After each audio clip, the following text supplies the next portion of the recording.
열왕기상 제17장 17절에서 마지막 24절까지 읽도록 합니다. 17절 말씀. 이 일 후에 그 집에 여주인인 그 여자의 아들이 병이 들었는데 그의 병이 심히 악화되어 그의 숨이 끊어지니라. 그 여자가 엘리야에게 말하기를 오 하나님의 사람이여, 내가 당신과 무슨 관계가 있나이까? 당신이 내 죄를 기억하게 하고 내 아들을 죽게 하려고 내게 왔나이까? 엘리야가 그 여자에게 말하기를 내 아들을 내게 달라 하고 그가 그녀의 품에서 그 아이를 가지고 그가 거처하는 다락방으로 안고 가서 자기의 침대 위에 내려놓고 그가 주님께 부르짖어 말씀드리기를 오 주 나의 하나님이시여, 주님께서는 내가 기거하고 있는 과부에게도 재앙을 내리시어 그녀의 아들을 죽게 하셨나이까 하고 그가 자기 몸을 그 아이 위에 3번을 펴고 주님께 부르짖어 말씀드리기를 오 주 나의 하나님이시여, 내가 원하노니 이 아이의 영혼이 그에게로 돌아오게 하소서 하매 주님께서 엘리야의 음성을 들으셨으므로 그 아이의 영혼이 그에게로 돌아와서 그 아이가 되살아나니라. 엘리야가 그 아이를 데리고 그 방에서 집 안으로 내려와 아이를 그 어머니에게 넘겨주고 엘리야가 말하기를 보라, 내 아들이 살아났느니라 하니라. 24절 말씀. 그 여자가 엘리야에게 말하기를 내가 이제 이 일로 인하여 당신이 하나님의 사람인 것과 당신의 입에 있는 야훼의 말씀이 진리인 줄을 아나이다 말하니라. 아멘. 열왕기상은 이스라엘의 즉 북쪽 이스라엘 나라의 왕들과 남쪽 유다 나라의 왕들의 삶을 적어 놓은 기록서입니다. 북쪽 이스라엘이 이스라엘 통일 왕국의 3번째 왕 때 갈라졌는데 이제 3번째 왕 솔로몬이 죽고 나서 그 아들 때 갈라져서 북쪽 나라가 크고 남쪽 유다는 자그마한 나라였습니다. 그리고 이제 북쪽 왕국이 이루어진 지 근 200년이 지나서 7대 왕인 아합 왕 때에 이러한 일들이 벌어졌고 그 북쪽 왕국의 선지자 엘리야를 통하여서 오늘 일어난 일이 기록이 되었습니다. 17장 1절에 보면은 길앗의 거주인들에게 속한 디셉 사람 엘리야가 해서 엘리야 선지가 갑자기 등장을 하여서 부모의 이름도 없고 어떠한 일을 하다가 선지자로 불렸는지 말이 없습니다. 하지만 구약 성경에서 죽음을 맛보지 않고 하나님께로 끌려간 유일한 2사람 중에 한 사람이 이 엘리야입니다. 그러니 얼마나 하나님께서 이 사람을 통하여 구약 언약 백성들에게 말씀하시는 의도가 큰지를 알 수가 있습니다. 예수님께서 십자가에 잡히시기 바로 전에 큰 용기를 얻기 위해서 그분에게 용기를 불러주시려고 모세와 엘리야가 산 위에서 예수님에게 나타난 적도 있었습니다. 그런데 오늘 이 엘리야의 등장이 보니까 1절 중간에 이렇게 이야기합니다. 아합 왕에게 말하기를 내가 그분 앞에 서서 섬기는 이스라엘의 주 하나님께서 살아 계시거니와 내 입에서 내 선지자 입에서 나오는 말에 따라가지 않고는 수년 동안 하늘에서 이슬도 내리지 않고 비도 오지 않는다. 즉 하늘이 막혀서 이 땅에 이제는 가뭄이 시작된다고 이야기를 했습니다. 마치 엘리야가 자기가 살아계신 하나님인 것처럼 이야기하였으나 자기의 위치를 밝혔습니다. 나는 살아계신 그분 앞에 서 있는 그분의 노예 종으로서 그분이 내 입에 주신 말을 하는데 이 말을 따라서 이 나라에 이슬도 오지 않고 비도 오지 않아서 흉년이 된다고 이야기를 하였습니다. 과연 북쪽 이스라엘에 3년 반의 흉년이 왔습니다. 17장의 이야기는 이 흉년이 이 땅에 옴으로써 그 이웃 나라 이스라엘과 상관이 없고 야훼와 특별한 관계가 없는 이웃 나라에까지 흉년의 영향이 미친 것을 봅니다. 왜 흉년이 이렇게 심하게 왔느냐?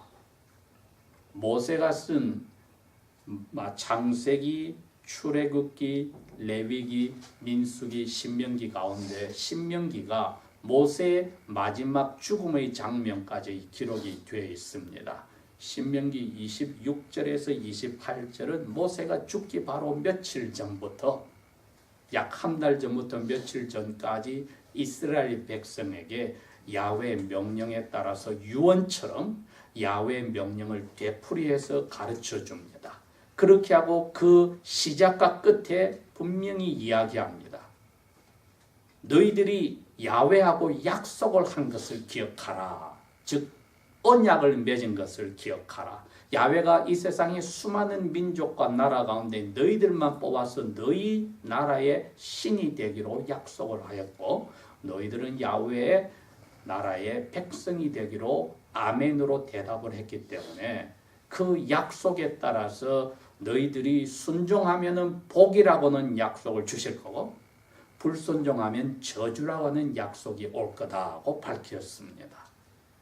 그런데 그 저주가 어떤 것이냐를 다시 한번 설명하는데 보니까 하늘이 놋과 같이 굳어지고 땅이 쇳덩어리처럼 굳어진다는 말이 나옵니다. 그 다음에 이슬이 내려오지 않고 비가 오지 않아서 가뭄이 들고 흉년이 오는 것이 저주 중에 나와 있습니다. 어떨 때 그런 저주가 오냐 했더니 야훼의 말씀을 따르지 않고 그 말씀과 규례를 너희들이 어기면은 이 모든 저주들이 이거는 신명기 28장 15절의 말씀입니다. 너희 가운데 와서 너희들을 취할 것이니라.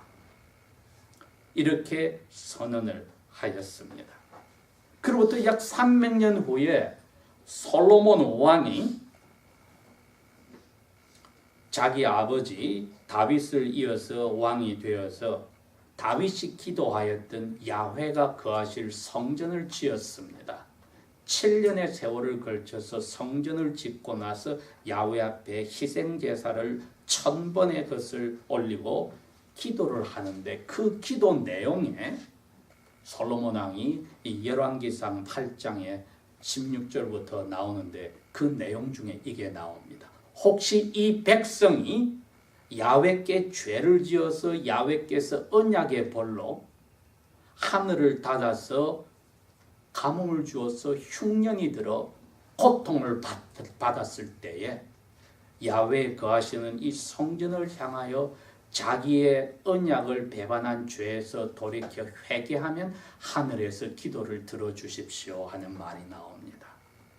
즉, 이 세상의 어느 나라들과는 다르게 하나님의 자녀들인 이스라엘은 자연현상이 하나님과 한 약속에 따라 복으로 오든지 저주로 왔다는 겁니다.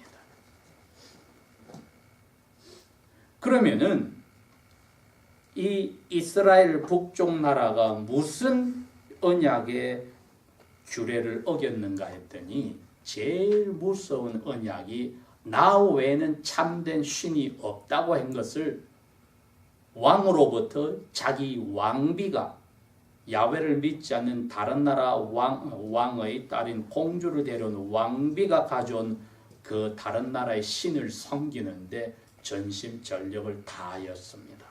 그것도 모자라서 그 왕비는 이스라엘에서 야훼를 섬기던 선지자들을 다 잡아 죽였다고 했습니다. 왕이 거기 동조를 했습니다. 그렇기 때문에 왕과 왕비가 다른 신을 열심히 섬기니까 나라 전체가 거기에 따라가서 약 7,000명 정도를 빼고는 200만이 넘는 인구들이 다 야훼 대신에 왕비가 가져온 바알과 아세라라고 하는 신을 섬겼던 겁니다. 야훼께서 언약의 저주에 따라 선지자들을 계속 보내서 이야기합니다. 그 길에서 돌아서라. 그래도 돌아서지 않으니까 드디어 오늘 엘리야 선지를 통해서 말씀하신 대로 그 나라에 그 언약의 법칙에 따라서 저주라고 하는 약속이 이루어졌던 것입니다. 그런데 자기 자신도 이스라엘 사람이니까 엘리야 자신도 가뭄 끝에 흉년이 오니 자기도 먹을 게 없게 되었습니다. 그래서 11장을 계속 읽어 나가보면 나옵니다. 하나님이 엘리야 보고 저기 조그만 골짜기 시냇가로 가거라. 거기 가면은 밤낮으로 까마귀가 와서 떡과 고기를 너에게 물어다 줄 것이다. 과연 거기서 얼마 동안 하나님이 지시한 명령을 들은 까마귀들이 와서 떡과 고기를 해서 이분을 살려주고 그 시냇가에서 물을 먹었는데 그 깊은 골짜기에 시냇물도 말라버리게 되니 하나님이 다시 이젠 다른 나라로 떠나라고 했습니다. 그때 하나님이 내가 그 나라에 어떤 과부에게 명령을 해두었으니까 너는 과부 집에 가서 이제 먹고 생명을 유지해라. 이렇게 이야기를 했습니다. 제가 오늘 이 제목을 뭐라고 붙였냐 하면은 야훼의 말씀만이 우리 교회가 진리로 다 믿어야만 됩니까? 아니면 다른 것도 우리가 믿어가면서 해야 됩니까? 즉 야훼의 말씀이 믿는 것 중에 하나에 지나지 않는가? 아니면 우리가 믿어야 될 전부인가? 잘 생각해 봐야 합니다. 왜냐하면 예수님이 메시아로 이 세상에 계실 때 사탄이 메시아로 안수를 받고 제일 먼저 찾아와서 그랬습니다. 눈에 보이는 것을 다 예수님에게 보여줬다고 했습니다. 제일 높은 산에 가서 천하만국의 영광을 다 보여주었다고 했습니다. 눈에 보이는 것이 견물생심이라 눈에 보이면은 마음에 가지고 싶은 욕심이 생기도록 예수님을 유혹을 했는데 예수님이 넘어가지 않았습니다. 그러니 죄 없는 예수님에게도 그것이 통할 것이라고 생각했다면은 죄 가진 우리들에게는 눈에 보이는 것이 얼마나 우리가 가지고 싶어하는 유혹 덩어리인지 모릅니다. 바로 거기에 많은 사람들이 넘어갑니다.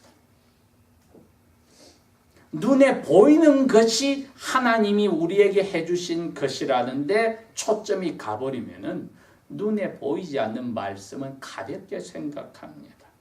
즉 눈에 보이는 죽은 사람이 살아나고 아픈 사람이 낫고 가난하다가 부자가 되고 막 이러면은 이게 믿어야 될 하나님의 기적이라고 생각을 합니다. 또 그러한 것이 하나님을 믿어야 될 중요한 표식이라고 사람들이 다 따라가는 일들이 신앙 간증 집회에서나 부흥 집회에서 허다하게 일어나고 있습니다.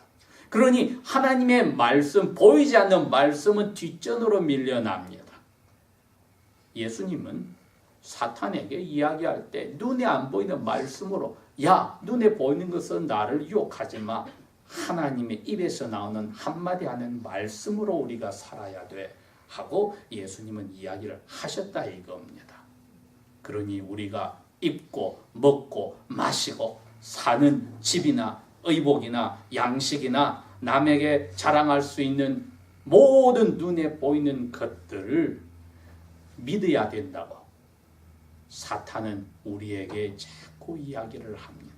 심지어 하나님이 우리에게 복으로 주신 것, 이 눈에 보이는 것이 하나님을 믿는 전부라고 우리의 생각을 자꾸 넣습니다. 이 기도의 대답을 해주셨으니 하나님이 진짜 좋아. 저 눈에 보이는 이것을 들어주셨으니 진짜 좋아. 함으로써 하나님의 말씀의 중요성에 대해서 점점 멀어지게 한다 이겁니다.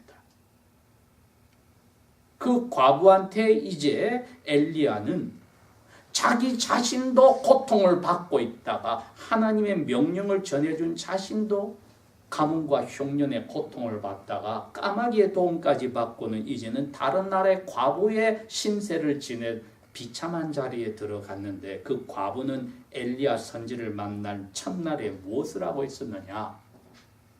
밖에서 마른 나무 가지를 줍고 있었다고 했습니다. 7절에서 16절에 보면은 왜 집에 조금 기름이 남았고 조그만 밀가루가 남아서 이 가지로 불을 지펴서 밀가루를 반죽을 해서 먹고 이제는 더 이상 먹고 마실 게 없으니 자기 아들과 둘이서 굶어 죽는 마지막 식사 준비였다 이겁니다.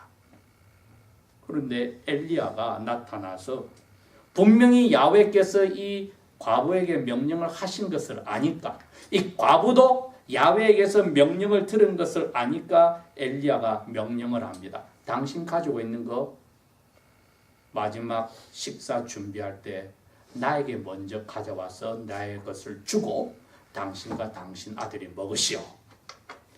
과부가 야훼에게서 들은 명령이 있으니까 자기가 섬기는 신도 아니지만은 그 신의 선지자에게 명령대로 해 주었습니다. 그런데 웬걸 그 다음날 기름통에 어제 다 쓴 만큼 기름이 또 있습니다. 밀가루통에 어제 다 털어버린 밀가루가 또 그만큼 있더라 이겁니다.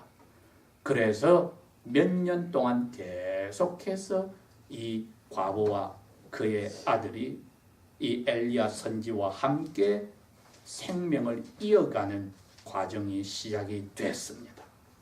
오늘 이 17장 17절에서 24절 말씀은 그 시작 부분에 이런 사건이 터졌습니다.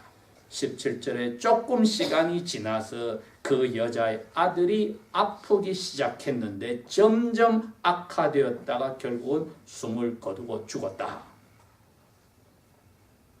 우리가 하나님의 은혜를 처음 맛보기 시작하면은 예수 믿기 전과 너무나 달라서 아주 마음이 기쁩니다. 그리고 그때는 하나님이 마치 갓난애가 모든 부모의 관심과 도움을 받듯이 하나님이 처음 하나님을 만난 사람에게 잘해주기 때문에 눈에 보이는 것, 만져지고 자기가 직접 경험하는 것이 하나님의 전부라고 생각할 수가 있습니다. 또 하나님이 믿음이 어릴 때는 그렇게 해주십니다. 이 과부가 그 맛을 보았습니다. 자기에게 명령하였던 야훼가 그 선지자를 보내서는 지금 자기와 자기 아들을 먹여 살리고 그 어른 남자도 먹여 살리는 기적을 날마다 보여주니 과부는 야훼를 참 신으로 믿었습니다. 왜? 눈에 보이는 것이 있으니까. 그러나 그 야훼보다도 더 중요한 자기 아들이 죽게 되었을 때는 야훼에 대해서 생각이 바뀌었다 이겁니다. 18절에 그러네요. 엘리야에게 왜 나에게 이렇게 하나님의 사람이여 어려운 일을 가져왔습니까? 내가 옛날에 지은 죄들을 꼭 구태여 나에게 밝혀서 내 아들을 죽이려고 왔습니까? 당신 나라에 있지 왜 와서 우리에게 목숨을 연장하게 하고는 죽여버립니까? 이 과부가 무엇은 정확하게 알고 있습니까? 자기에게 일어난 좋은 일도 야훼께서 이 선지자를 통해서 하신 것을 알았고 어려운 일도 야훼께서 선지자를 통해서 했다고 믿었습니다. 여러분, 이건 우리가 없는 믿음이 있다 없다가 아니라 믿음이 있으면은 시작은 이렇게 돼야 합니다. 모든 일이 하나님에 의해서 이루어졌다고 하는 것이 참 믿음입니다. 이분이 이걸 가지고 있었습니다. 엘리야가 떠나버린 200만이 넘는 이스라엘의 나라 백성들은 야훼를 잊어버리고 참신으로서 믿지 않겠는데, 이분은 무슨 은혜를 받았기에 야훼 사람을 만나서 야훼가 참신이고 자기에게 일어난 모든 일들이 야훼의 뜻에 따라서 이루어지는 것을 믿는 믿음을 선물로 받았습니까? 그런데 이 믿음에 한계가 있더라 이겁니다. 유치한 믿음이니까 눈에 만져지고 보이는 것이 전부라고 생각하는 사람에게 그것이 제일 중요한 것 중에 자기 아들이 사라졌을 때 그 믿음이 와르르 무너지는데, 그러면서도 불평불만은 자기가 믿음의 대상으로 삼았던 야훼와 야훼가 보낸 사람에게 하는 겁니다. 왜 나에게 이런 벌을 내립니까? 여러분, 혹시 우리도 이런 비슷한 경험을 한 적이 있습니까? 우리가 뻔히 하나님이 기뻐하지 않는 일인 줄 하다가 계속 문제없이 지내는데 무슨 일이 뻥 터지니까 내가 벌 받았구나. 구약시대 이분과 우리의 차이는 분명히 다릅니다. 예수님이 십자가에서 우리의 스스로가 깨닫지 못하고 지은 실수나 죄들까지도 위해서, 우리 죽는 순간까지 지을 죄까지를 위해서도 예수님은 그 죄의 벌의 값을 십자가에서 몸과 영혼에 받았기 때문에, 우리가 아무리 하나님이 기뻐하지 않는 일들을 저질러 왔다 하더라도 하나님 우리에게 그에 따른 죄의 값을 따지는 벌을 내릴 수가 없습니다. 구약시대는 언약의 법칙에 따라 저주를 그 사람에게, 나라에 직접 내렸으나, 하나님을 만난 이 과부에게도 하나님이 죄의 값을 물을 수 있었으나 우리에게는 그렇지 못합니다. 왜? 예수님이 그걸 받아버렸기 때문에. 똑같은 죄나 실수에 대해서 하나님이 두 번 벌을 내리실 수가 없기 때문입니다. 그러나 이 구약시대에는 이분의 이 불평이 맞는 이야기입니다. 어른 일이 펑 터지니까 내 죄 때문에 그렇구나 하고 원인을 알고 이렇게 따졌다 이겁니다.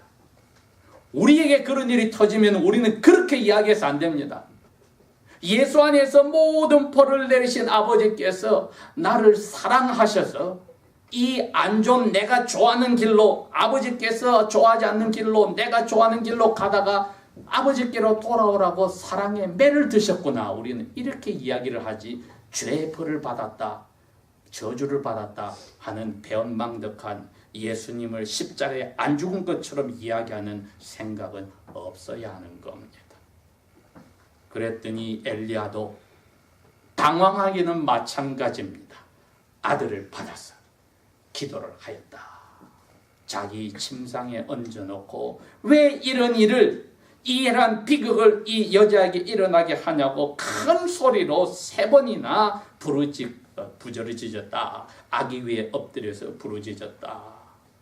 이 아기의 영혼이 돌아라고 해달라고 했더니 야훼께서 엘리야의 부르짖음을 대답하셨다고 22절에 이야기했습니다.